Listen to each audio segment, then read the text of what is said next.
So I just want to kind of maybe put it out there, but obviously the purists would say that you've made it paradigm shifted a little bit in your sound. Mm-hmm. I've never dug deep on your interview, so I've never heard you say why or what was the reason for adding a little change.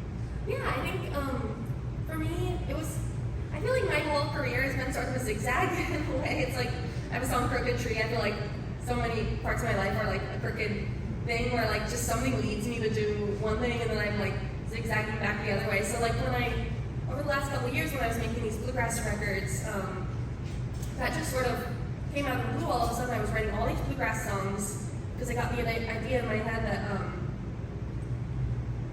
someday I was like, well, I want to make a bluegrass record someday. I'm kind of feeling like I have a bit of writer's block, so I'm just going to try writing some bluegrass songs for fun, seeing what happens. Because before that, my first couple solo records had been sort of all over the map sonically, hadn't been strictly in the bluegrass realm or anything.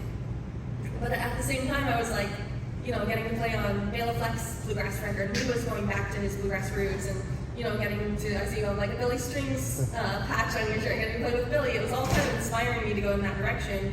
At the same time, I had this other batch of songs I was working on that was totally more outside the box, and some of those ended up on the new record.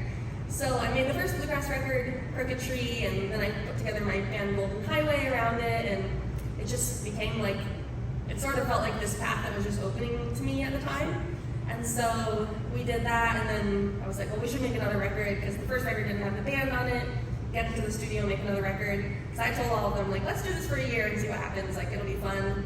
And they all agreed, and then I was like, you guys want to keep going? Like, this is going really well, let's keep doing it. So we did that, and then I just kind of felt inspired to finish this other record that became my So Long Gone with Sunshine. I'd been talking to this producer, Jay Joyce, for years, and I knew I wanted to work with him at some point. So those songs just started like coming to me all of a sudden, and so it just felt like it was time to kind of make this album that was a long time in the making, I guess. It had been kind of stewing in the background.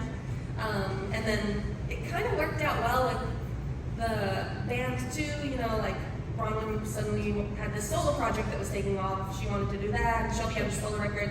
We all started talking, and it was just like, yeah, we're going to take a break and do our solo projects for a while. So it kind of worked out, but I feel like for me, I'm never going to be someone who's like sticking in the same lane forever. I think maybe part of me wants to, but I have so many different kinds of albums I want to make and so many sounds I want to explore that it's like, I know I'll come back to the bluegrass stuff at some point, or maybe even infuse it into my next record even more, make it like more of an amalgamation of all the different things that I do.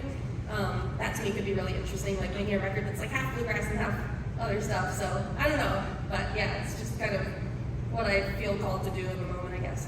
Right on. Sort of like artists go through phases and exploring other sounds. Saying, like, I guess it's just kind of whatever. I don't like to force things. If it feels like it's not coming together, it's like I can't really force myself to make a certain type of record, so I feel like a lot of the time I'm just going with where the inspiration is leading me and like what doors are opening, who I feel called to work with. I feel like it's opening up in a certain direction, I guess.